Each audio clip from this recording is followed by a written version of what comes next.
Là, il y a une deuxième phase aussi de dénonciation qui va être des dénonciations beaucoup plus sérieuses, on va dire, puisque c'est des dénonciations devant la justice. Oui, alors c'est ce que je disais. Là, voilà. On voit depuis quelques jours des femmes qui vont porter plainte.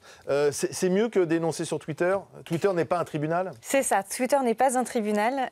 Nous, c'est ce qu'on rappelle. D'ailleurs, dénoncer sur Twitter peut potentiellement exposer les femmes à des risques, y compris devant la justice. Donc, il faut faire attention quand on lâche des noms sur Twitter. Il faut être sûr qu'on a suffisamment d'éléments avec soi et ou qu'on a entamé une démarche judiciaire pour pouvoir ne pas être exposé à des accusations de diffamation, par exemple. Ça pourrait se retourner contre elle.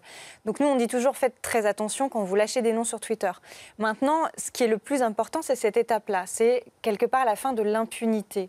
Quand on sait qu'il n'y a que 5% normalement des femmes victimes de harcèlement sexuel au travail qui portent plainte, que 10% des femmes victimes de viol qui portent plainte, là, si dans ces jours qui sont en train d'arriver là, ces jours derniers et les jours qui viennent, on a un nombre important de plaintes devant les commissariats, devant les tribunaux, ce que ça va montrer aussi, c'est que vraiment les femmes, elles sont prêtes à faire respecter leurs droits. Et ça, c'est vraiment fabuleux.